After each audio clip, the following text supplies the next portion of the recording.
Already I can see that we are almost at a full house. This is a reflection of the interest that all of us in the sub-region and beyond have in the crisis in Mali. Now, whether we call it a coup d'etat and a coup d'etat, or as Colonel Goethe's legal advisor calls it, une rectification de la transition, whatever that means, it all means that we are interested in what's happening in Mali. My intention is not to get into the substance of the subject because we have two very distinguished presenters who will be taking us into the substance of the matter, but they're just two minor issues I'd like them to address their minds to when they get to making their presentations. The first is that in reading the AU resolution on the Malian crisis, I read a paragraph which asked that all soldiers should return to. Now, does that mean that Colonel Goethe is expected to go back to barracks? Is that what the AU is expecting? And what will that mean for the governance structure of the transition? Secondly, I also noticed that I was talking about the concern that I have about the way ECOWAS has responded to it.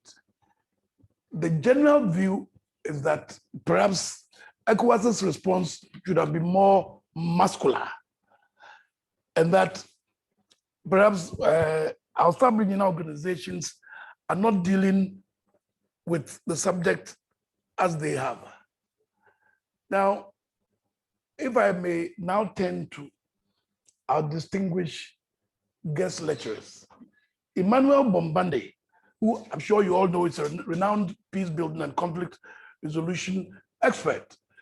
Emmanuel, after a long career in peace building and conflict resolution, accepted to be Deputy Foreign Minister of the Republic of Ghana. Even after that high position, Emmanuel went back to work for the UN as a senior mediation advisor.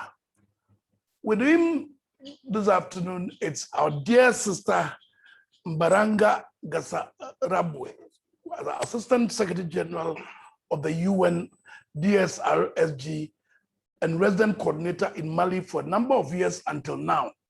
In fact, if there's one person who has been at the nerve center of the political complications in Mali in recent times, it certainly is our dear sister. So we're very, very fortunate that we have two distinguished presenters. I hope that after Emmanuel has made his presentation, we'll allow our sister to make her presentation, and then we'll open the floor to what I have no doubt will be a very vibrant discussion. So Emmanuel, if you're with us, you have the floor.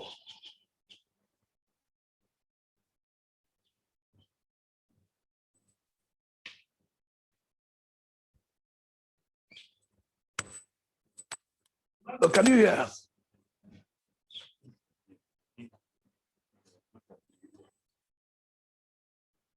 There is, he's speaking, but I think he's on mute. He's on mute. Unmute him. Emmanuel, we can't hear you. Please unmute.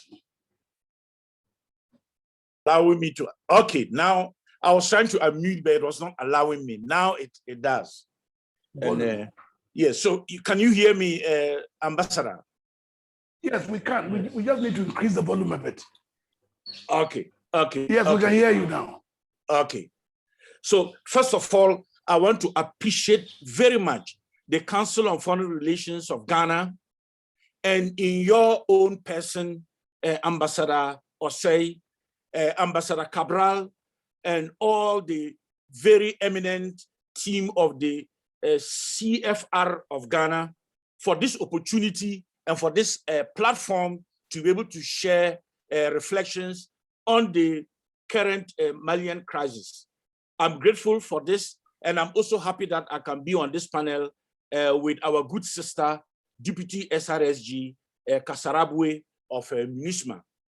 So first of all, distinguished participants to this webinar, which way forward in the current Malian crisis is also asking us to take a few steps backwards in order to appreciate the complexity of the crisis, and in that regard, the way forward. And if I were to put it another way, we must touch the heart of the complexity of the current Malian crisis in order to have the full picture of what it means to get out of the crisis. And so up front, Ambassador Osei, I would suggest that the way out of the Malian crisis will, first of all, be in the hands of the people of Mali. And that this requires a frank, honest, and transparent dialogue that is inclusive of all Malians and key stakeholders in order that they can build a consensus on the urgent social and political reforms that can make peace and stability sustainable. But this can only happen if the current transitional process is successfully completed, and that will return us to constitutional order and democratic rule in 2022, and that return to democratic rule, respect for the rule of law, can now be the foundation to go back and pick the very important unaddressed issues about how to consolidate peace and stability. And I would then go for second coup d'etat, as we are all describing it, happened. The executive committee of the CMA, the coordination of the movements of Azawad, which is now the umbrella of the former rebel groups related to different Tuareg rebel groups in the north of Mali. He expressed his serious concerns about the effective implementation of the Algiers Agreement for Peace and Reconciliation in Mali, which was signed in 2015. Now, his concern as coordination of Azawad, I suggest, is tied directly to the current crisis following this second coup d'etat and its attendant implications on the implementations of the Algiers Accord. And so Ataya Mohammed, as he's called, who then is the head of the CMA delegation on the Algiers follow-up committee, stated that they are preoccupied with questions on the revision of the Malian constitution, which needs to be done urgently. And secondly, the reconstitution and the reintegration of the Malian army. These are important questions in the context of appreciating the current stage of the Malian crisis, because you cannot have a reintegration of the army, a review of the Malian constitution with a military leadership, and a leadership that in itself is not legitimate and constitutional. And we must appreciate that. Permit me to remind us in this regard of the key principles of the Algiers Agreement. I don't want to go into the details. And I also want to situate that it is less about the key articles that need to be implemented, but more about the guiding principles and the values of the Algiers Agreement. Under Article 1A, the agreement talks about the respect for the national unity, territorial integrity, the sovereignty of the state of Mali, as well as the republican form and secular character of Mali. So right from the word go, you see that Malians, in negotiating a comprehensive peace agreement to promote peace and reconciliation, are guided by the values of the character that we describe as democratic, as promoting national unity. It goes on to talk about the promotion of cultural diversity, the appreciation of the contribution made by all the people of Mali, particularly women and young people, and women particularly who have always been left out. The effective management by the people of Mali in a system of governance which takes into account their aspirations, the promotion of balanced development across the country, but more importantly are emphasized under Article 1, Section E, rejection of violence as a means of political expression and the use of dialogue and consultation to resolve all differences. So you can see that already the first coup d'etat and the second coup d'etat is in direct violation of the negotiation in the entirety of the territorial space of Mali. But having said that, all the aspects of the respect for human rights, the fight against corruption, the fight against terrorism, all these principles are defined on the bedrock of a legitimate constitutional government. And we should have that as a first step. Now, it also committed that all parties would implement the Algiers Agreement in good faith and that they recognize the primary responsibility of all to be able to do this.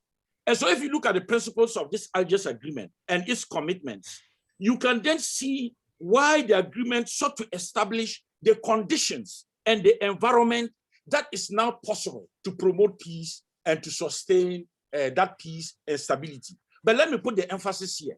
It's not just the peace to end violence and to end the crisis, but the peace that promotes national reconciliation. What does that tell us? Right from its independence, the challenge of Mali has been national unity.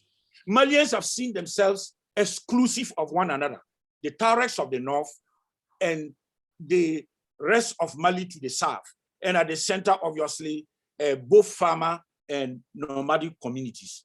It is therefore important to have this in the back of our mind and to see why, because the Algiers Agreement has never been implemented, we can say that the values and the principles that bind all the people of Mali to promote that peace and reconciliation does not exist. And because it does not exist, it should not surprise us to see the constant violation of any attempt to put in place a legitimate government. And so what are the antecedents? I will refer to them very briefly before I begin to move towards my conclusions. But to do this, let me remind all our participants in this webinar that in 2011 September, there was a very simple 4-page document from the Early Warning Directorate of ECOWAS. That document sought to talk about what was happening in Libya and the potential disintegration of not only Mali, but Niger, and the wider implication for West Africa. And it looked at 2 levels. That on one hand, you had a group of Tuareg rebels who were a fighting machinery in support of the Gaddafi regime. And that as the Libyan crisis was peaking in 2011 and going into 2012, this fighting machinery with their weapons, with their all-terrain Toyota Hilux vehicles, with their sophisticated weapons, with cash, were coming back into the Sahel region, and to that extent were a potential for destabilization, and we needed to take into account. But then there was a second element, and the second element was that because of his influence on these groups, Gaddafi had emerged as a key peacemaker and mediator amongst the rebels. And he succeeded in getting their commitment to have the end to violence between them and the government of Mali in the 2009 agreement, where Gaddafi was the main mediator. But what then happened was, ECOWAS then suggested that there needed to be cooperation between the governments of Niger, Mali, and Burkina Faso to ensure that Colonel Gaddafi's supporters in those countries were closely monitored and hemmed in to contribute positively and not to be factors of destabilization. And that secondly, the governments of Niger and Mali should be encouraged to strictly keep to the terms of the 2009 peace agreement, which Gaddafi mediated, and that ECOWAS should cooperate with the countries of the Maghreb, including Mauritania and Algeria, to form a coordinated front that would then allow how collectively we deal with insecurity in the Sahel, especially in view of the developments at the time. Ambassador, as you can see, we never took into account the level of seriousness of implementing these early warning signs. And what then happened was the hegemony of the region, particularly to the very north, Gaddafi, suddenly disappeared. And so that peacemaker role ended.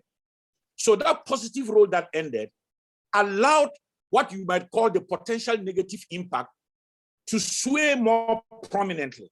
And that was what? Very well-armed Tuareg groups with lots of money and with lots of weapons and with a high level of mobility. Now, the question then was, what was going to precede? And it did not take time. In January, literally 16th January, we saw the first attack of a rebellion in Meneka, in the eastern front of Mali. And that was the beginning of a rebellion. Now, this rebellion would splinter into different analysis. This was intensifying throughout in different ways up to when there was the final effort in 2015 to sign the Algiers Agreement that I talked about. And so I take that as my background to now relate to what we see happening currently as a persistent governance crisis. And in that crisis, the military have never allowed all the international efforts from the Economic Community of West African States, the African Union, the United Nations, the international community at large, to sustain a form of legitimate regime that is constitutional, that is respected, and that is legitimized by the people of Mali themselves. So they've tended to encroach on the governance processes, arguing that their weakness in fighting the rebellion is precisely because of decisions in Bamako. And to that extent, that, in my view, has been part of the crisis that has evolved up to today. Now, whilst the military has been involved in the roles that we now know clearly today, it did not change the ethnic tensions, it did not end the extremism, it did not end drug trafficking, it did not end the gross human rights violations, all of which contributed to the weakness of the central government of Mali, and to that extent made Mali vulnerable.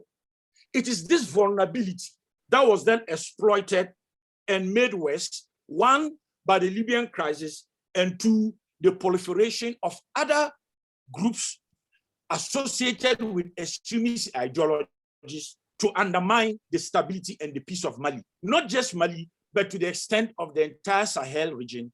And we can then go beyond to say, if possible, the entire West African region.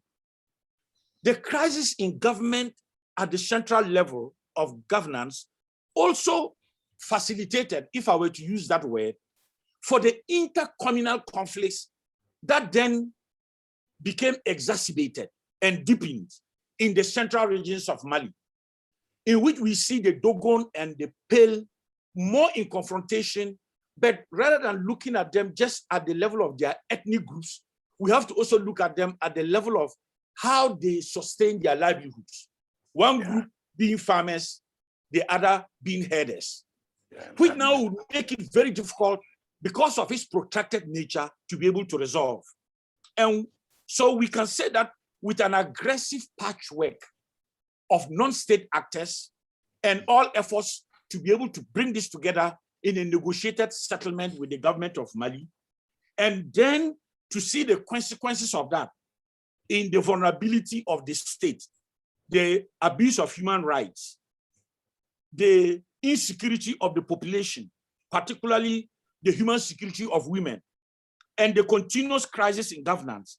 The implications then for West Africa is grim as a whole.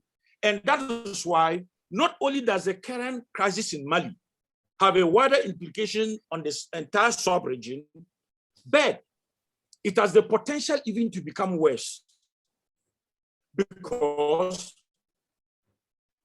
we see that the stress and the growing impact is not ending anytime soon.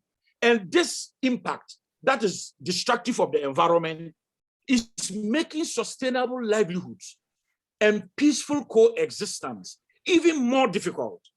And so neighbors who used to be neighbors in the sense of friendship now see each other as enemies in the competition of dwindling natural resources, particularly water and grazing lands. So while we talk about the internal dialogue, which we all agree must be in the hands of the Malians to build consensus as a way forward, we have to appreciate that it is equally important for ECOWAS to accompany Mali, not just because ECOWAS' role is compelling because of the regional arrangements, which I can say in one sentence, evolved from our revised treaty of 1993 up to 1999. And Ambassador Osei, you were in the forefront, both as a diplomat and a key influencer of policy making on how our internal arrangements must put all of us together to be leaders of our own destiny. And we saw that your roles up to the 1999 protocol and subsequently the supplementary in 2001 made it compelling for all of us, including Mali, to a binding respect of our own treaties that we negotiated.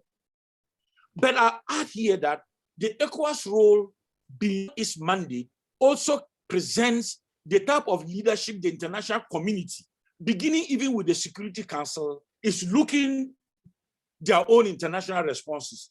So it is not a surprise the African Union waited to hear the ECOWAS response before we then saw the Peace and Security Council resolution of ECOWAS.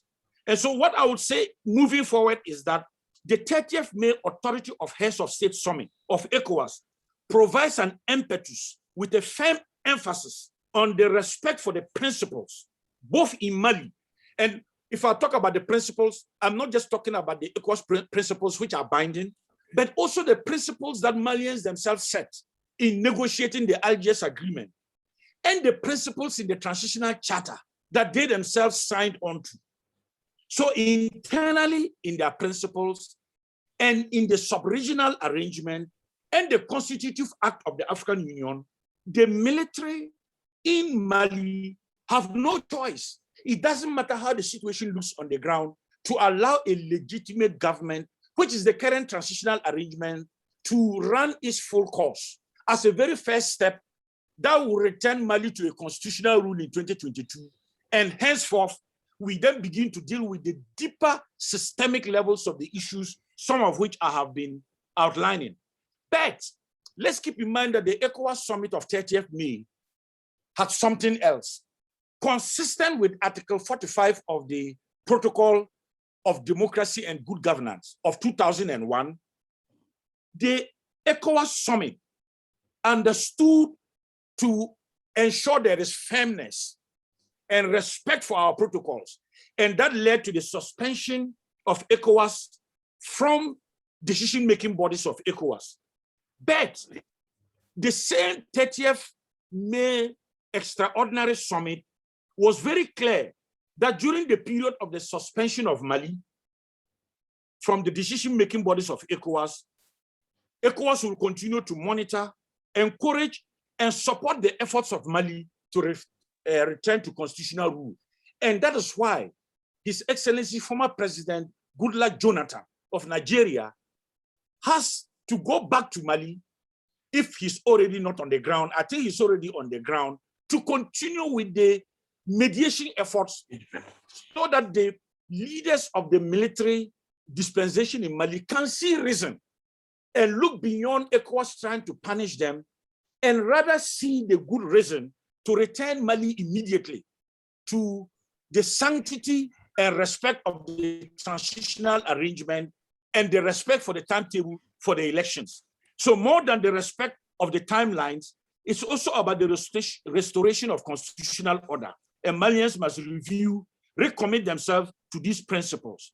And I will then go to my conclusion, as I've seen that I'm already at 20 minutes, to say that if we want to recognize and promote cultural diversity, which is outlined in their own principles and values, it means we are talking about that mindset of an inclusion of whether you are a woman or a man, or whether you are a Tuareg or any other ethnic group in Mali. You cannot implement and promote democratic rule without this sense of national unity that is inclusive of one another. You cannot also have the people of Mali to have control over their own affairs in the systems of governance they want without allowing them to elect the leaders they want. Even the people rose up in protest. It did not mean that they have reneged from having the primary responsibility of electing their leaders. Issues like balanced development to the country are medium to long term, but they cannot happen without a legitimate, constitutionally respected government. The rejection of violence is very critical. You cannot use violent means to arrest a transitional president and a transitional prime minister, and at the same time wish that ECOWAS would give you the green light to go ahead as a leader of a transition. And to that extent, these principles, in my view, are very critical. The question then is, we should have heard by now that a civilian prime minister has been suggested for consensus in ECOWAS. We've not heard that yet. Let's hope it is going to come sooner rather than later. But I think that when I conclude here, I believe that ECOWAS on 30th May had a hybrid of an approach. One, maintain a firmness to demonstrate respect for our protocols, our principles, and our values, but at the same time, have a soft approach, continue to support and encourage, allow mediation. This then enhances MINUSMA to continue its work, particularly helping bring in reconciliation amongst Dogon and Pale communities in the central regions, supporting the transitional arrangement, supporting a process that can lead to a credible and transparent election. And in so doing, mobilizing the international community to support Mali and allowing Security Council decisions to support this ongoing effort. This needs to be the interconnection of all actors that can support Mali, but that does not mean we can renege from holding firm to our principles. And these are the ideas I wanted to share in my presentation. Thank you so much, Ambassador. Emmanuel, you painted a very grim picture of where we're heading towards in Mali. But as you ended, you talked about a number of possible guidelines for progress. But a lot of that work, somebody has been at the center of it. Yes. And if there's one person who's been really involved in the negotiations, in what political decisions ought to be made, in what the UN and the international community can do, it is fortunately our dear sister Mbaranga Gasarabu, Assistant Secretary General of the UN. So she does not have the privilege like we do of sitting in Accra and pontificating on Bamako. So I'm really pleased that we can today have one of the principal actors in Bamako. I must say that she's just about to leave Bamako at the end of her mission. And we're extremely grateful to her that while she's packing her luggage and she's saying farewells in Bamako, and I hear she's leaving in 2 days, she still has agreed to speak to us. Our dear sister, we're grateful and you have the floor.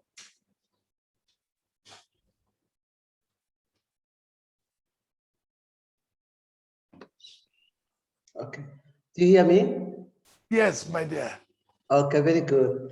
Thank you so much, Cheryl, for welcoming me in this distinguished audience of, I think you've done a fantastic initiative to have this Council of Foreign Relations Ghana. I have just read what you sent me, and I was really astonished to say if everybody in each country can do so, I think Africa will be saved, because it's a think tank composed by a distinguished personality with a career, and you have done a lot of diplomacy. Thanks you very much for sending me those information, because I know now my audience.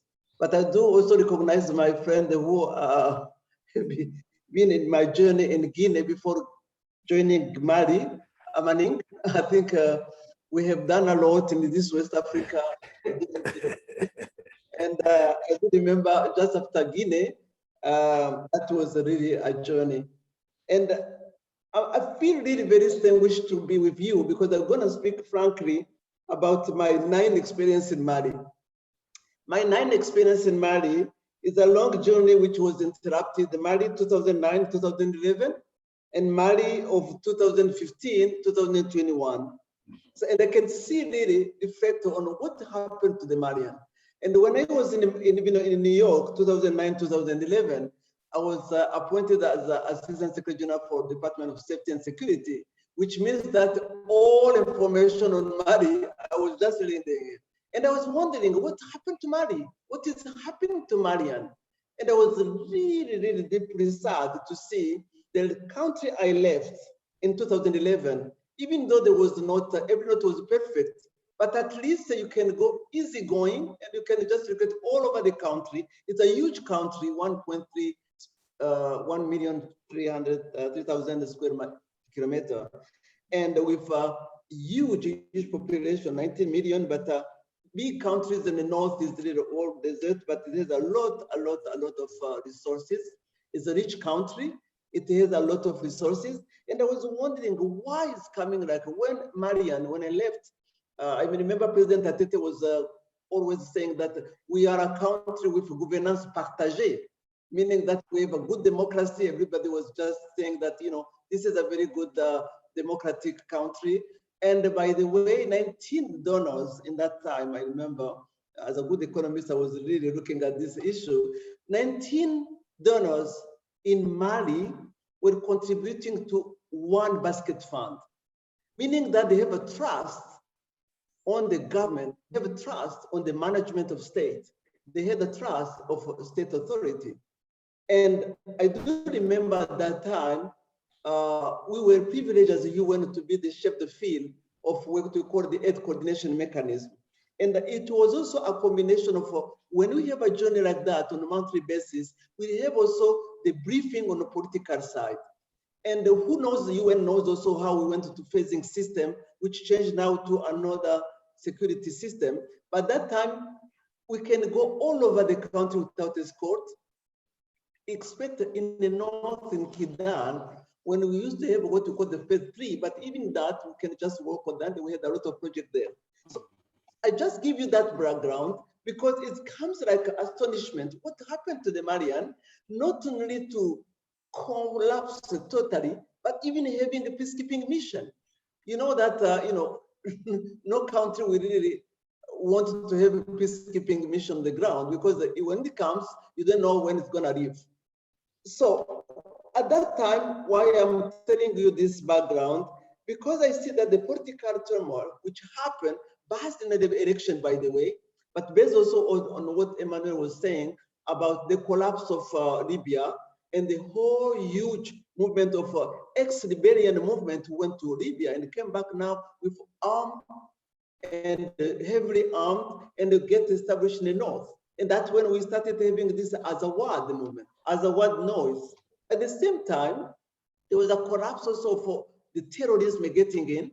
And then you have the government to face the terrorism and to face also this rebellion movement and to also to manage the rest of the country. And then there was a coup d'etat. So Atete left and there was a transition. And then you had Ibeka, President Ibeka, who came to power in 2013. But one thing I want to, because I don't want to spend more time about the past, but I can see what happened in 2013. Did we have a strong government at that time? Did we have a strong leadership? Did we have a strong governance to deal with all this, what is happening there, including also MINUSMA, which was there to help on the transition.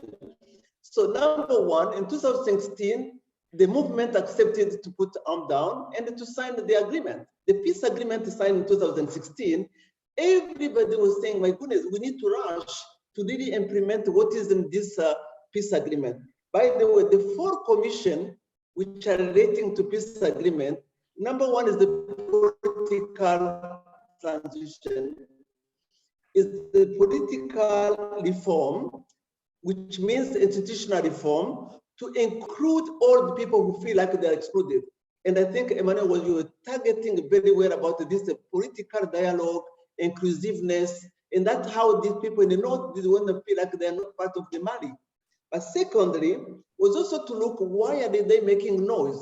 Liberian has not been only the first time, it has been also in 91. So there was also a political and economic dimension, which means that you left us, nothing is happening in North, and why we are not also feeling like we're like the Southern Malian. I think this mode of inclusiveness, the dialogue, the communication between South and North, and also implementing the peace agreement. The peace agreement composed by one, as I was saying, the political and the reform, and looking at the constitution, is it really inclusive? Secondly, was to do the SSR and DDR, the security defense reform, but also to disarm people, to demobilize people, and reintegrate some of them in army or in economic community basis. So in that way, we had also the whole dimension of Commission for Development, and another last commission was the Commission for Human Rights, Justice, Rule of Law. So those 4 commissions were supposed to be implemented fully. I tell you, 5 years until the last military coup of 18 August 2020, you can see that there was a little progress and the result on implementation of peace agreement. Why? And when you take time to implement, you lose the trust, you lose all this confidence, like the South and the North. You will go there and security is growing, not only from the North, but also the center. And for the first time, we saw this crisis happening in an expected way, especially when you move from the South, the North to the South, to the center. As people who know Mali know that the center is what you call the Grenier du Mali, is really rich, the rich place of agriculture, livestock, and everything. And when you combine the North and the center, you have like the big part of Mali, which is really rich, has a lot of potential in agriculture, livestock, but also the mineral. Even though you go to the south, but you still lack rich resources over there. And when we come back to the good governance, who was supposed to do so?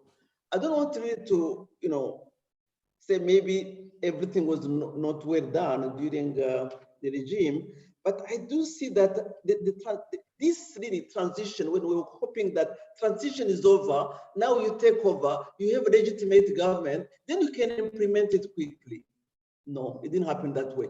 And secondly, the state, in my view, was really weakened by the change of turnover.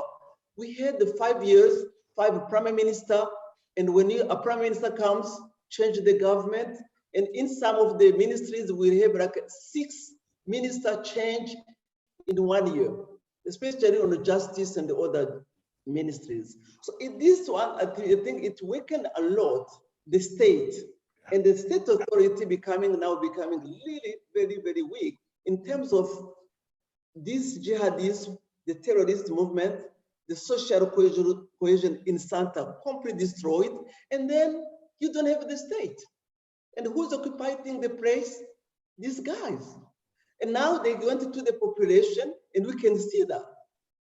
So we have also in MINUSMA, maybe just to let you know that in a Security Council, when this debate was always put there, they say, no, you're not dealing with terrorism.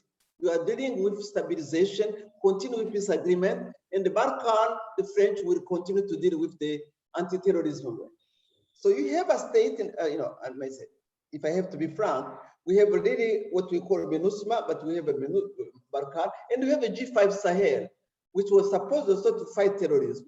But still, you can see the gain in the center, in the north.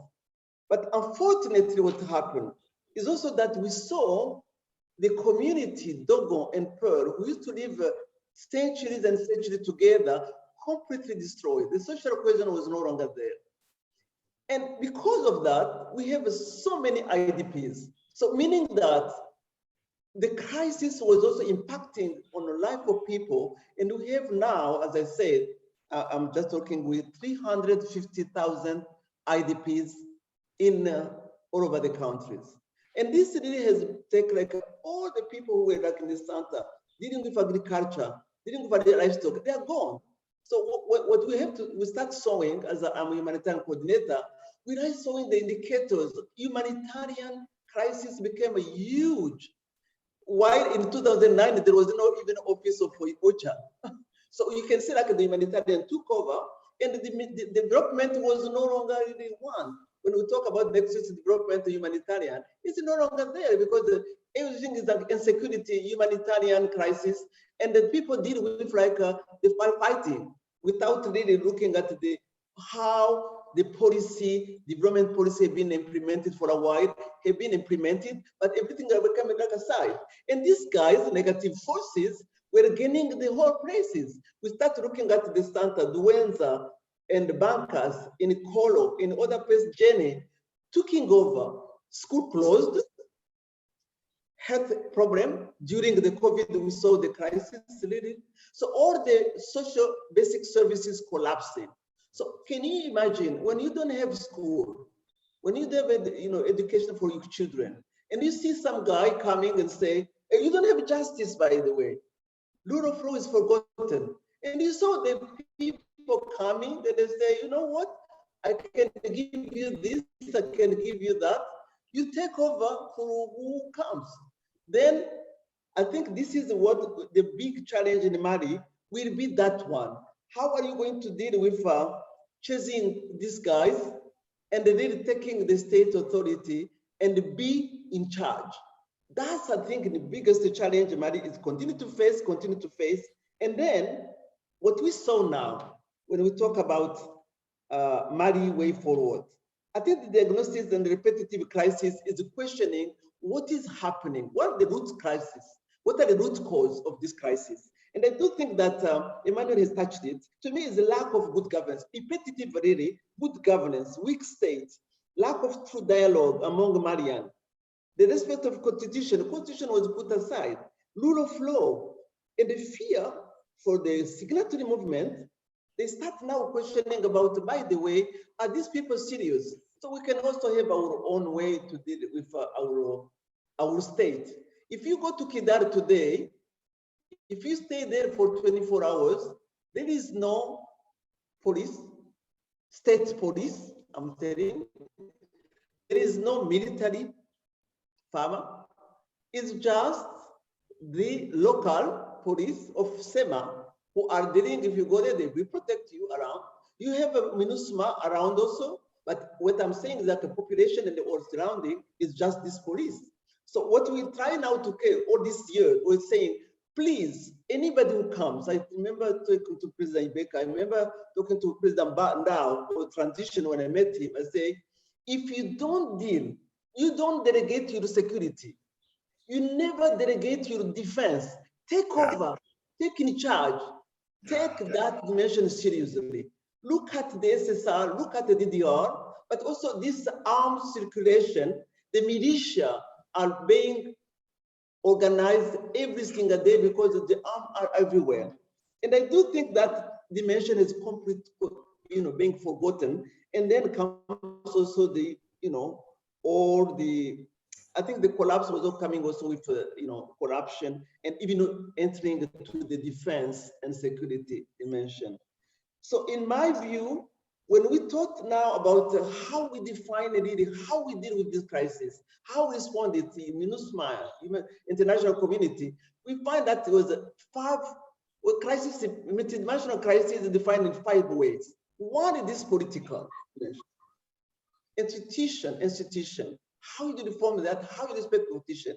Number 2 is security dimension. Security dimension going with this peace agreement implementation of SSRDDR. 3 is dealing with the emergency people dying, killing each other, which happen like humanitarian and development, of course. And the fourth is human rights, is justice, impunity became like the law. There is no rule of law. So how you deal with this is like meant to as a concomitant, comme on dit en français. You have to deal with all this together. That means you have to have the political parties, civil society, having a way to look at the crisis as Malian and deal with this crisis as Malian, not having all over the way 35 contingent with the 35 countries coming, each of them coming to tell you, do this, do that. And you really have your own way of dealing with the crisis as Malian. And we keep telling them, because there is the Malian, as you know, they're very educated people, but they have to look at the country, comme on dit, ressources nationales. If you don't look at that, then you lose and the country will be gone. It's just like Kurikoro, last time we were in Segu, unbelievable. We just had a crisis, this jihadists coming in Segu, is 50 miles from Bamako. In Sampara in the south, in what we call Sikaso, the forest in Nampala, they attacked again. So they are trying to find a way when they can come from the 7 countries surrounding Mali, how they can just penetrate in one place, one other. So we start now making noise also of prevention, at least in the south, how the cross-border dimension can be looked at very seriously, like Liptako Gurma in Burkina and Niger, but also in Kai. I was recently in Kai in Guinea to look at how this dimension is being monitored in terms of penetration of this guy. They're trying hard. So this means that, again, this is where the countries surrounding Mali have to come together, not only looking at the north, but looking also what's happening in the south, by the way. Because one day we'll be totally surprised by these guys taking over because they have really means and they have all the possibility to surround the countries and penetrate in this region. We talked about Sahel, but now I'm looking at the Côte d'Ivoire, Senegal, and the other places. So today, if you say to Malian, what is your goal? What do you want? I think Emmanuel have touched it very well. We had ECOWAS, Jonathan came, President Jonathan came. You have African Union before our brother Buyoya passed away. You had Anadif in the past. I'm not talking about this one. I'm talking really the 3 institutions which repetitively were talking to Malian. And to me, if the Malian are not feeling like, my goodness, what should we do? Political parties, civil society, and everybody can come and just do a coup. This is what happened in 18 August last year. And 10 months later, this is happening again. Maybe people are just saying, is it going to sustain again?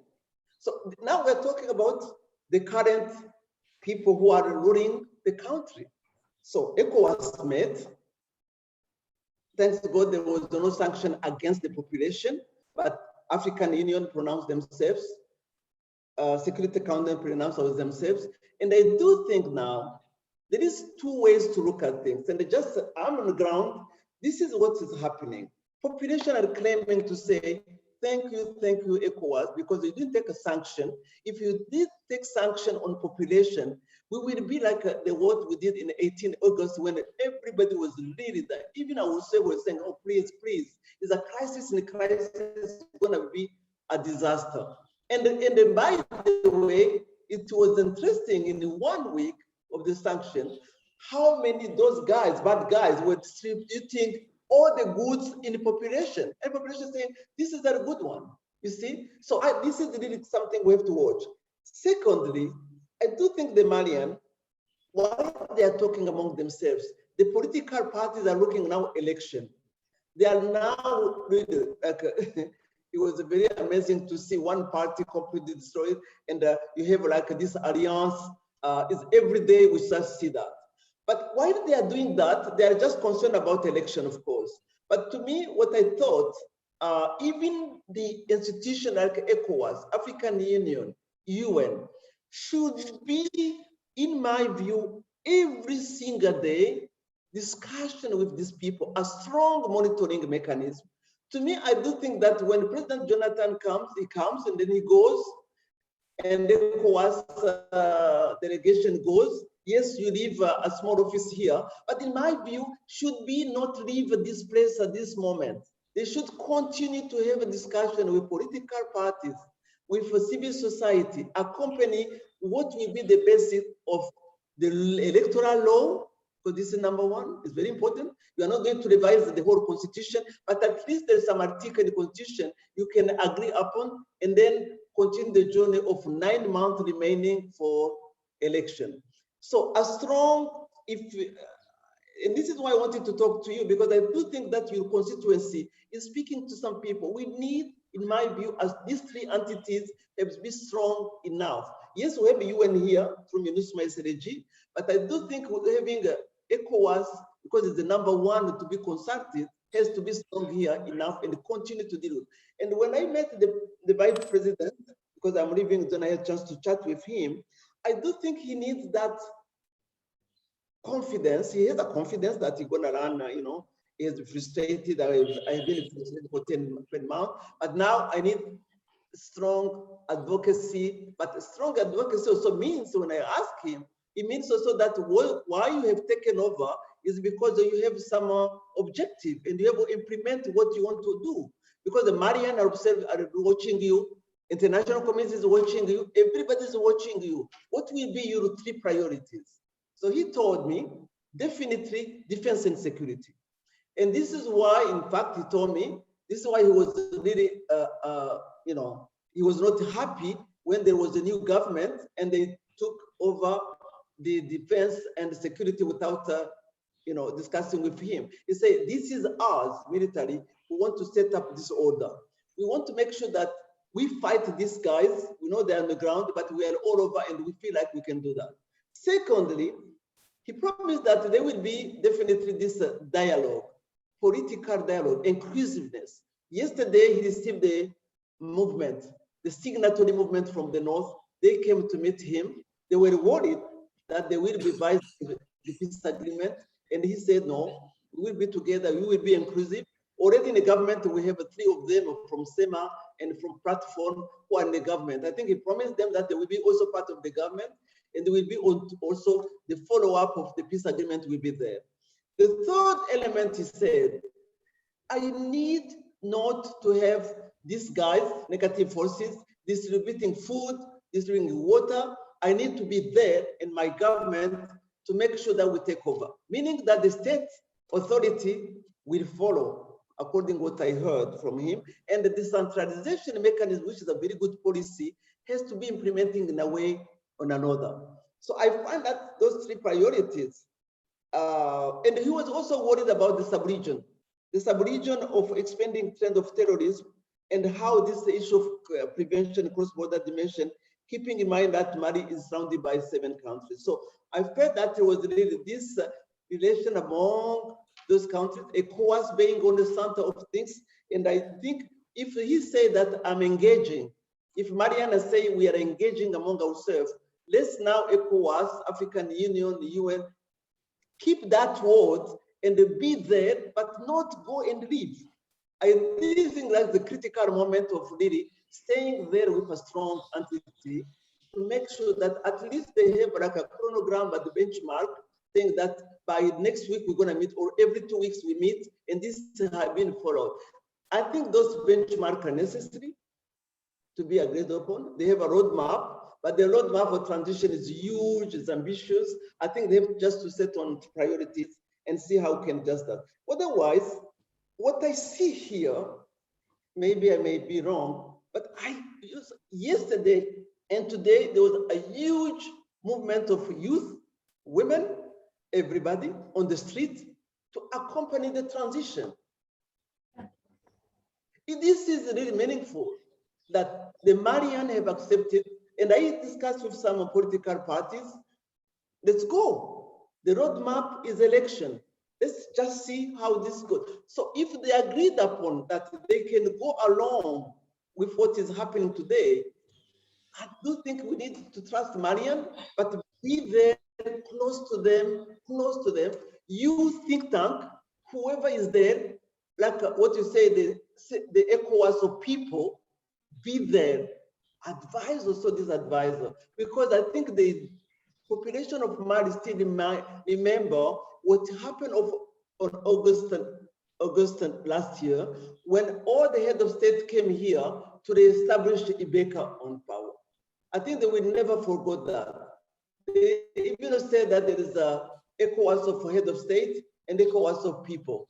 So I do think now we had the opportunity of saying, if this sanction on population has not been taken, how do we accompany Mali in a way of what they want to define? So I understand that next week, they will, when the prime minister, the president is going to be now president on Monday, and then there will be the new government. And then I think, to me, this is where the three institutions have to be there, and of course, work together with international community. This is how I say things, but I will be happy to answer some of your questions and concern. Thank you. Oh, thank you very much, our dear sister. It's obvious you've been on the ground. But I do hear a loud call for the need for continued diplomatic engagement on a regular basis. And I think that that is where, as a council, we may have a major role to play almost immediately. Now, I'm sure that the audience is urgent, in a hurry to ask questions. But before they do, when you were talking about Barkan and MINUSMA, etc., I heard this morning that Macron says that he's going to disengage Barkan and all that. There's been a suspension of French military engagement with the Malian military forces. That, in my view, it's going to unduly complicate the situation. I want to start with you, my sister, just before the questions pick up. What is your view about France's position since this morning? Because of what we worried, our concerns to do with terrorism. It is muted.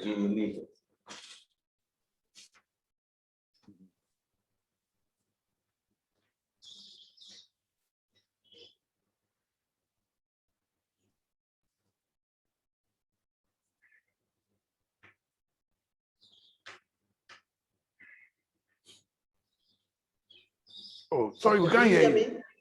Now we can hear you. Okay. I think there was a very good article. I was just amazed in the morning to see the reaction of Malian and the other people about this, what the French said about Barkhane and withdraw Barkhane. They went back to Serval. They said when President Hollande decided to intervene, it was because there was this terrorism coming in this part of the world. And then they say, okay, if you say now you are taking Barkhane because of this coup, is the terrorism over, or you encourage them to come and take over? That was one question. And I do think that from what I understand, it's a yes, a declaration has been said, but is it implemented? Or is it something which is going to be discussed? So this is what I don't know really, but we heard about that, but we will see if it's going to be materialized, or if Barkhane is going to stay here, or it's going to be in Niger or in another place around. MINUSMA doesn't fight terrorism. Barkhane came with the mandate, which was given by Security Council, that Barkhane and the G5 Sahel will continue to fight terrorism. So if they are gone, who's going to fight terrorism? G5 Sahel? So this is a question that I'm putting on the table because I don't know if it's materialized or not, but there's a lot of questions and answers. Thank you. Emmanuel, do you want to make a comment on this subject? Yes, Ambassador, it will be brief. For me, the problem that has always existed when you think about the role of Barkhane is what DSRG referred to earlier as the absence of coordination. G5 does not know what Barkhane is doing. Barkhane politically would suggest support. So for me, part of the challenge is the alignment of response strategies. And now that I believe France is looking at the leadership of ECOWAS to then engage in the type of actions that they are engaging, my questions would be, when they wanted to disengage, did they talk with ECOWAS leaders? Did they talk with the chair of ECOWAS so that he, with his peers, take that into account? Did they talk with G5 Sahel? And so, yes, we cannot deny the role Barkhane has been playing, but one, their role has not been popular with the ordinary Malian because there is suspicion about ulterior motives, and they need to be very transparent and open with their partners on the ground. And you cannot talk about partnerships without G5 Sahel and without ECOWAS. And so let's see how things go forward. Partnership means being meaningful. And it's interesting, DSRG talked about her trip to CAR and talked about the need for political engagement every day. So as I frame it this way, can reverse it. ECOWAS should check with the French. We want to know from you, what exactly do you mean by you have disengaged? Ambassador Osei, let me be short here by saying, somebody who is your good friend, a good friend of Ambassador Cabral, and was my former boss and mentored me, His Excellency Ibn Chambers, he told me once that, Emmanuel, our problem is, for some reason, we are timid to engage politically. We don't want to work hard and engage. And I was happy to hear DSRG talk about every day, take the phone and engage. That's the way to move forward. But when there is silence and we then interpret each other's actions without clarity on what they mean, then it adds onto the confusion. So as you can see, my contribution here is not well structured, but for me, whatever is happening, it must center around coordination again. And we need to see the French engage with our own leadership and G5 Sahel in order to move forward. If I may say something, excuse me, just one word, which I just remember. Of course, I just remember that it was decided at in 2007-8 in Guinea that there will be a discussion was going on a peacekeeping mission. And I do remember that Babangida came to engage with Conte. And I do remember also that ECOWAS, when they came, Chambers was there, Junit, they stayed for a week. They didn't leave. So when I say there was strong monitoring, either a think tank engaged to follow the crisis of Mali is not come and go. It's really stay and engage. And when you are engaging also international community. So I don't know that, ECOWAS should also engage probably with the French, because this is also responsibility or African Union, and see what is happening or whatever. So I do think that before even coming to Security Council, engagement is in Africa on the ground, and then move on. I was really one of the person who was really mad saying that Security Council will never meet before ECOWAS meet. And this is also something we have to look at. Why do we have to call Security Council meeting before ECOWAS meet and discuss? So that, I think, is something we need to observe in those crises, especially in Africa. How do we engage the people who are weak and recognize they're weak, but they need to be accompanied? Thank you.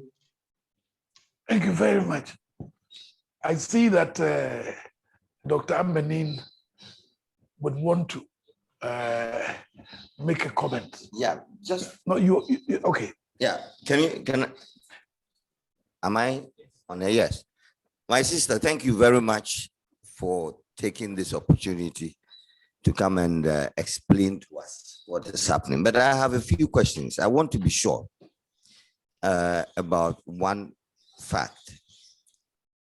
Are the French saying that they are in Mali mostly and principally because of Operation Barkhane? That is, they are fighting terrorism? if that is the case, does it mean that what they did between 91 and 94, when I was myself frequently going to Mali, because I was covering Mali from Dakar for the UNHCR, it was clear to me that after the during the 91 crisis in Mali, the French government was a very central element in trying to support the Malian government, even the period of transition, and was talking frequently to the Tuareg leadership. Principally, Madame Danielle Mitterrand made Mali of a great importance to her and of her NGO, and was responsible for talking frequently to the Tuareg rebels, dissident rebels in those days. Are the French telling us now that they are not doing that anymore? They are not involved in making sure that the Tuareg issue, the minorities issues, those who feel marginalized from the central state, that their issues don't concern them, or they are still interested in that? If they are, how much support are they giving to central government? Because it's the weight of these demands as against the weakening of the central state, and of course the militarization of those who are making demands because of what happened in Libya, which is making the central government even look almost helpless. That is my question number one. My question quick number two is that how much support does the vice president, now president, enjoy from the majority of the population? And if he enjoys a massive support, then what should be ECOWAS' position in terms of our relationship, their relationships with them, and how much can they use this popular legitimacy as a means by which you can rally around what remains of the central government and what appears to be the mobilized masses towards a clear set goals that can be achieved before or probably even after a military, after the military has handed over to a civilian government. Thank you. Yes, Kewa, I hear your question very loudly. Yes. But how do you expect your sister and Emmanuel to respond on behalf of the French government? They probably disagree with Macron's position on Barkhane. So I really don't think that it's fair to them.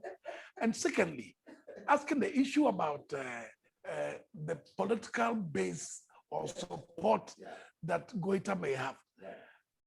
I really think that at this point, beyond the demonstration which was held today, and even that, how can that be an objective assessment of how popular or unpopular Goita is?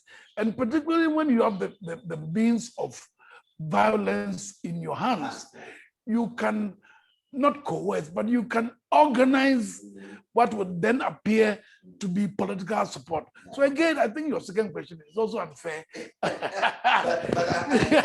knowing how much my sister and Bombardier are involved in what is happening in Mali, I suppose you have a very good idea. No, I was coming to that. Yes. Because about 3 or 4 nights ago, I had a conversation with our sister. Yeah. And I went to bed really sad that she was leaving Bamako. The passion with which she spoke about the future and the commitment that you were talking about, I have no doubt that because of all those reasons, she will want to respond to those questions. Thank you. Oh, sorry. After this one, I will inform you. By the way, do you know that when we talk about Balkan and the France, I don't know if you follow about European Union, when the President Macron went to European Union Council, and he was advocating to have other European member state to join and help Balkan. Do you know today that even though UK is no longer part of European Union, but they came recently with 200 people. They are now based in Mali. You have Germany, based in Gao. You have, you name it. 36 contingent in Mali. So you can imagine, I'm going to want to go to geopolitics, maybe Emmanuel can help on that.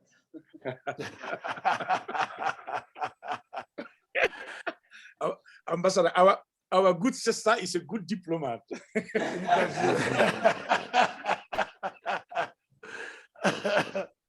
No, I think you have answered, in my view, the second question about how do we assess the type of popular support that Assimi Goïta has. And you were so right. If you recall, when Captain Sanogo overthrew, yes, and then ECOWAS was very involved. I remember I was flying between Dakar and Abidjan to connect on an evening flight from Abidjan to Accra. And we were kept in the air for more than 1 hour as we approached Abidjan. And we were wondering what was happening. It was when we landed, we were told that ECOWAS leaders were on their way to land in Bamako and to engage Sanogo. And the population, the people had been asked to just simply run on the runway and create an impossibility for the aircraft that was carrying 4 heads of state from London. And they flew back to Abidjan and immediately put sanctions on Mali.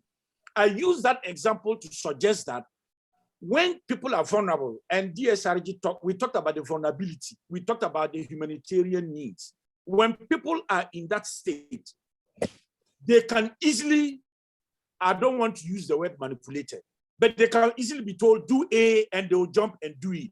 But that would not necessarily be an assessment of what we might call how to assess the popularity of a leader. So I want us to put that in mind. But even if Goïta assesses himself to be popular, Mali is part of a West African architecture for peace and security. And we have said, we've learned enough from the past, and we have finally agreed that it doesn't matter how popular you are, you test that through a legitimate constitutional process of an election. And when the people elect you, then you can go ahead and talk about your popularity. But it doesn't matter how popular you are, if you are not elected, you violate fundamental political convergence criteria and principles of West Africa. And we must continue to maintain and respect that. And quickly on Barkhane, I will want to come back and say, we must now have an attitude. And I'm happy when Ambassador talked about, if you look at CFR Ghana, we must try to be a catalyst for this very engaged political engagement. Let us not be recipients. Let us not see ourselves as the recipients of help. This is our space. So I will advocate, I will support our leadership in ECOWAS. Take the phone and call President Macron. We hear on radio, this is a policy related to your presence with Barkhane. I want to hear more. What exactly is the future? Now, the French announced that their decision is in line with the ECOWAS decisions supported by the African Union. If so, what kind of coordination mechanisms are there? And let us see a vice versa, all-way round engagement, rather than this attitude in which it is as if to say, we just wait, and when powerful countries make decisions, then we accept the impact, whether the impact is good upon us or not. And finally, there is an interesting scenario that is also prevalent currently in CAR. And this platform calls for transparent, honest conversation. We are beginning to read a competition in Africa, in Mali, and in CAR between France and Russia. We must be bold to take the early steps to stop it. We want multilateral cooperation. We want an international system that recognizes solidarity. We don't want our spaces for the competition of powerful military powers. And our political leadership must send this message very clearly and articulately. We want to be partners, but we don't want you to compete on our territories based on your own political and international interests. And this is why we cannot replace our roles for other people elsewhere to do it. And when we do this, as DRSG is suggesting, we then have a strong voice in the Security Council to continue to articulate on the principles and values that we hold, that we might not have all the money and the resources and the weapon systems, but if you want to come into our space, we must talk and agree on how you come and what you do. And it's time for an active African preventive diplomacy. If we don't do it, we will be overrun, we will be overwhelmed, and we'll just completely continue to go down the drain. I couldn't agree with you more. We will take questions from the floor. First, Joseph Atamensa from Ethiopia, and then Professor Techu Amenu from Ghana. Joe, you have the floor. Thank you very much. It's an honor to be in the midst of the DRSG and Bombadier. Very eloquent presentations by both of you. I was just wondering that in your discussion, at DRSG, maybe you might touch on this. I wonder whether the UN itself doesn't create a problem because of, in terms of coordination. You have issues of you being in charge of MONUSCO. You have, you know us. You have also now the another one that's been created, which is for the Sahel. And I think that in all that also, it touches on what you were saying, that there's no effective coordination coming in because you see all these different UN organizations involved in terms of dealing with that. The second thing which I also want to point out is that I think in your discussions, you focused on Mali, rightfully so, but there's a broader context of the Sahel. I mean, the last discussion that you had was on Chad, and we cannot discuss only the situation occurring in Mali by itself, but it has to be broadened in the context of the whole Sahelian question, because that's where we are seeing this instability. And Obama recently just said that his major regrets is on Libya. And all these problems started when Gaddafi left. I'm not saying that that should have kept him, or I'm not passing judgment on that. But the whole Sahelian question needs to be interrogated. And also in the question of France, the challenge I have is that perhaps maybe ECOWAS has become a little bit weaker because it was ECOWAS through ECOMOG that solved the problem in West Africa, in Sierra Leone, Liberia, right? So therefore, maybe this discussion that we are having is the question of if France wants to leave, maybe, it shouldn't be something. Now, we have to collectively come together that we are going to put in our ECOMOG. Maybe it's easier for me to say, I don't know what the challenges the presidents face. But if we can have a West African group or an AU group to say we'll deal with the whole Sahelian question, maybe it becomes stronger in dealing with this situation. Otherwise, we go back and forth. The other point which I wanted to raise was, if there's no development, there's no peace. And if there's no peace, there's no development. And I think the discussions that you've had, you've not centered on the question of the development within the Sahelian. Investments in education, it's a place where the fertility rate is very high, right? And each woman could bear about 7.2 children. And so the population keeps growing. And if the population keeps growing and the resources are not enough in terms of education and the basic health and all that, then you weaken the society. And so therefore, those institutions that we enjoy may not be there. So therefore, I think in terms of looking at this whole picture of trying to promote peace and all that, and talking to civil societies and all that, there's also the part which is on the investment side, investments in trying to help in terms of the development. Otherwise, we'll be back to where we are now. And the last thing I wanted to point out is that I think learning from this august body which has been organized, and I think we need to draw lessons here for Ghana itself, for us to either cherish what we have or at the same time be careful of what we are doing. Because at times, in terms of our discourse, the discussions between political parties are not issues-based, it's become personalized. And therefore, I think I would like us to use this medium to realize that, yes, we should have dialogue. We should discuss amongst ourselves what goes on, but let's do it in a civil manner so that we can protect the democracy, which is very young, which we are trying to build. I thank you for giving me this opportunity. Thank you very much, Joe. Just to assure you, before I give the floor to take Professor Tejua Menu, is that the council is very concerned about putting this in the Sahel context. As you can see, we started from Chad, we've gone to Mali, and right now we're very concerned about what's happening between the Central African Republic and Chad. And so we agree with you. We cannot isolate Mali. Professor Menu, you have the floor. Thank you very much. And I promise to be much briefer than Joe. So I just wanted to say how much I have enjoyed the discussion.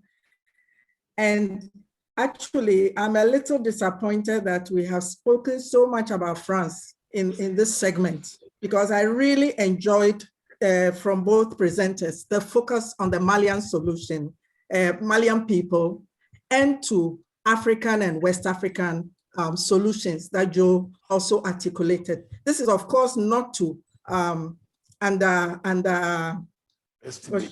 underestimate the power of France, etc., but it just tends to dominate all our discourses. So I was very happy in the presentations that the focus was on the Malian people, and also the very key issues about decades, basically the post-independence failures that have crystallized in the internal solution situation that is now being exploited by, the jihadists and other forces. I liked it very much.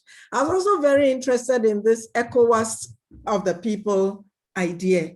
And I'm asking myself concretely in this instance, what can we do as the ECOWAS of the people to show our solidarity with the Malian people, but also to put pressure on our people? I was thinking, for instance, that after this meeting, I will join with Emmanuel. There's this site, Abbas. We can set up a petition page very quickly and draft something which many people can sign, addressed to President Macron on that very specific issue of Bakar and etc., and whether they're telling us that they have solved what they have spent decades trying to do. So we can do that. But on our side, and I like it, the fact, because I think the president alluded at the beginning that perhaps the ECOWAS position was not muscular enough. But how do we also find a way to do it without hurting the people? And as has been suggested, actually empowering those forces who now go out to be the saviors of the people by distributing, redistributing what they stole from people in the first place. So I want to really, I would like us to see what we can do as this ECOWAS. I'm sure that in the French-speaking papers, there's much more, but perhaps because of the language divide, it hasn't been very clear what is happening, let's say, in Sierra Leone, in Liberia, in Nigeria, in Ghana, in the Gambia, etc., that we can bring to bear on the position. Thank you very much for an excellent discussion. Thank you, Tejua. No. I'll ask the presenters to comment if they so wish before we take our next round of questions. Emmanuel, what can we do as a people to engage the people to play a more active role in some of these solutions? Tejua is raising a very practical question. Since you've been on the ground quite a number of times, what would you be your recommendations? So first of all, I'm so happy to see Professor Tejua Menu on this very important platform. And she put her finger right where it matters most.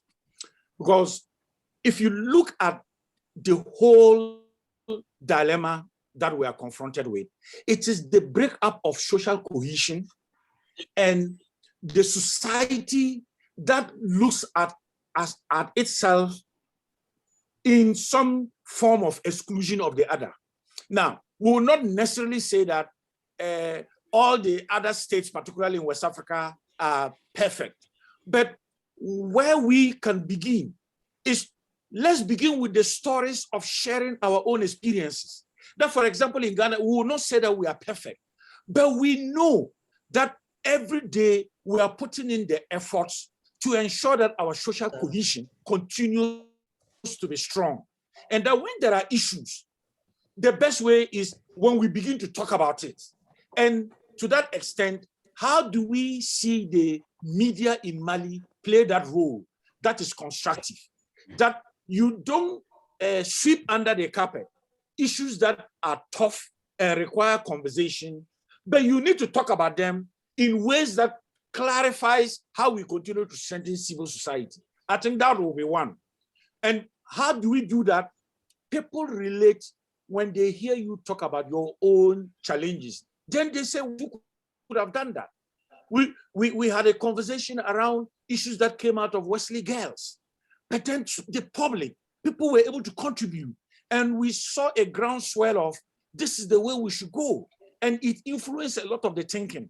So I would start off by saying, we need, in solidarity with the people of Mali, to help build that social cohesion.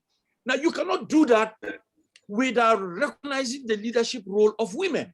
And DSRG can tell us, there are, in my view, real leaders. If you look at civil society organizations led by women who have a very interesting perspective, because the impact of conflict on our gender as men and women are different.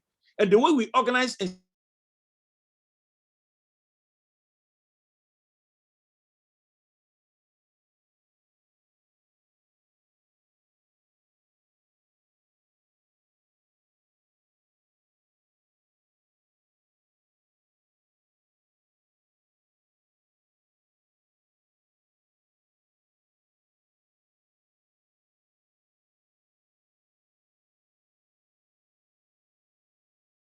they shouldn't aspire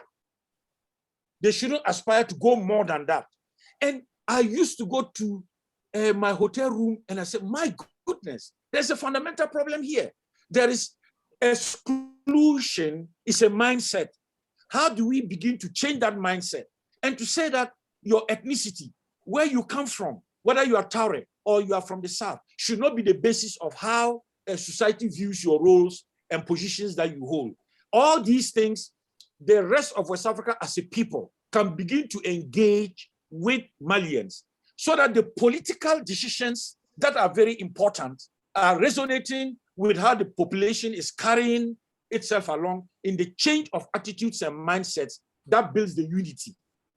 And that builds, in my view, the credibility of the state of Mali. And it is only then, as DSRG said, when any space of Mali is not occupied by the state, then you are bound to have what is happening.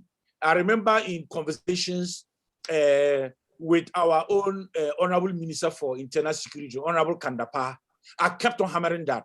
And he told me it's so important. So you see that in Ghana, when you see Operation Eagle Claw or whatever of the Ghana Armed Forces, it is to ensure that those spaces in different corridors are not seen to be spaces in which people think because there is no police station or military base or whatever, you can come into it. So once in a while, they go to show their presence. And all these things collectively interconnect to create the environment of the stability we want. And I think these are some of the ideas we can be advancing, particularly at the level of social cohesion in Mali. Yes, over. If I may say to my sister, you have a key role to play, my sister, because we need women in this peace and security issues. We have set a group of women, they are powerful. We even invited Mano River, group of women, just to share experience on what happened in Sierra Leone, Liberia, and others. You know, these countries also suffered a lot during the occupation. So I do think that even though the language is not an issue, I think it's engagement and empowering other people because they feel weak.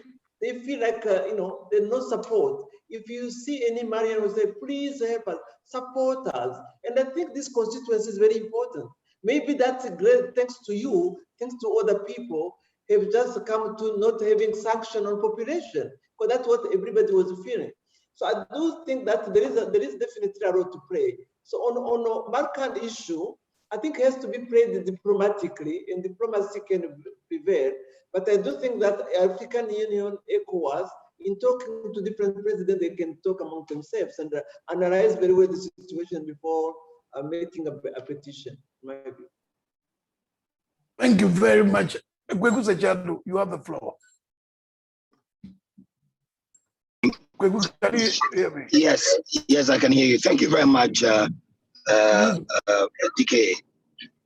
Thank you. And wonderful presentation. So two things. Number one is I would like to know what the M5, which was the amalgamation of or an alliance of opposition groups and civil society organizations that were instrumental in the removal of the president a year or so ago, how they are feeling now. Do they have any regrets? Do they think that what is going on right now in Mali? Do they accept or any responsibility for it? The second point that I would like to make is about the lessons from this event, which was the groundswell or supposed groundswell for the removal of the elected president. What lessons that holds for us in Ghana and other West African countries with elected governments. The final point I'd like to raise is about the media.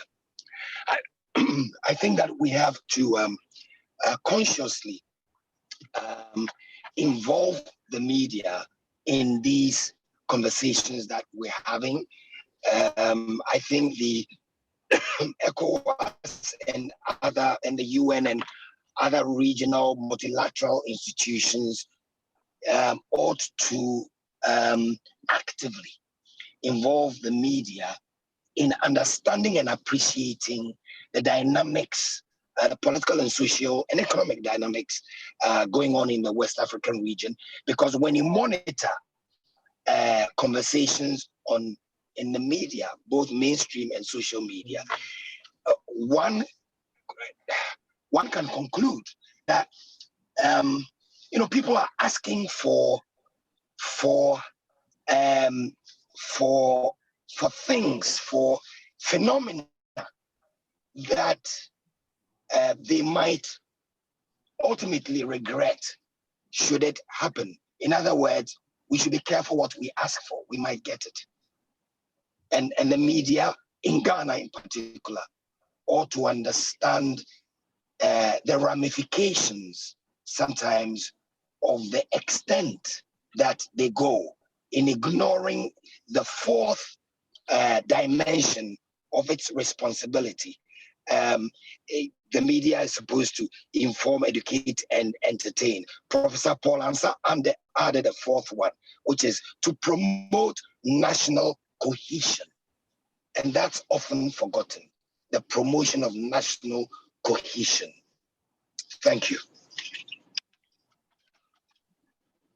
Well, Kweku, before I give the floor to our sister to respond, my understanding is that the position of the Prime Minister has been offered to MSENC, and I don't see any indication that they have said no. In fact, there seems to be one particular person who has been identified. So, but let me give the floor to our sister to react to some of the comments you made. No, you're right. You're right. The meeting, the last meeting, Mr. Ndo, the ex-president in transition, when he met the M5, they really talked seriously, and they said, "You never met us, and we are the one who really did this revolution in the beginning. So why you didn't want to meet us? Again, dialogue and the communication, which is very important. And I do think that this time, they continue to claim that when Ibeka left, it's us who made this movement. We even lost our children, and we really have to continue to do this movement. So now I think this one, I think it's going to be confirmed that on Monday, when the the vice president becoming the president of transition, the prime minister will be given to M5, and the certainly is going to be Shogun, who's now the porte-parole, the president of M5. But it means also that the M5 is not united totally. It will have a lot of dialogue, diplomacy to make sure that, again, people don't fight for the remaining 9 months, but continue to work together. This is why this political engagement and dialogue consistently has to be there. So to answer to your question, M5 will definitely have a floor. And that's it.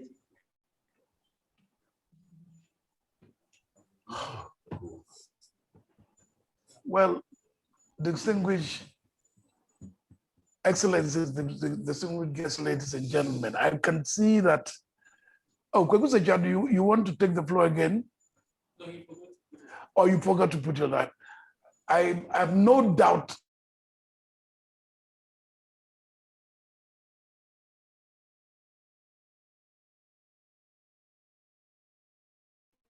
our lives, our peace, our stability, and our progress depend on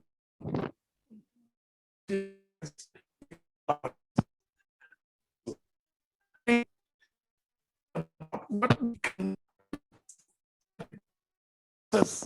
of restoration to normalcy in Bamako. We've heard a number of very interesting recommendations from both Emmanuel and from our sister. And trust me, going forward, we're going to engage in not only the sub-regional organizations, but using our normal channels to see if we can at least participate in the suggestion that there should be a permanent diplomatic engagement on the ground. Yes. These are some of the practical things I think we can be involved in very quickly. And as a council, we will be discussing this tomorrow. And with your permission, we will see what other activities we can undertake very quickly. I'd like to say a big thank you once again to Emmanuel Bombande and our sister DSRG for really putting us in the contest.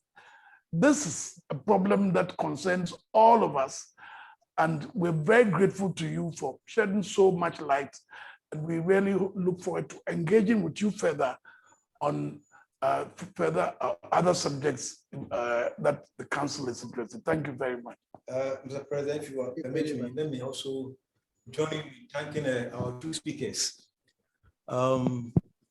Our sister Mbaraga will admit that in the last 24 hours, we have been exchanging messages, same with Emmanuel Bobadi. And I think the result is what we have all heard this evening. It's been a very interesting conversation, and we are very grateful for your participation. Same to all our participants who are always there to share their perspectives on the topics of relevance. So thank you very much, our sister and Emmanuel. Thank you, and we look forward to seeing you during our next conference. We're Thank most you very grateful. much. Congratulations for your council. It's a very, very Thank good you. Thank you. Thank you. Thank you. Bye-bye.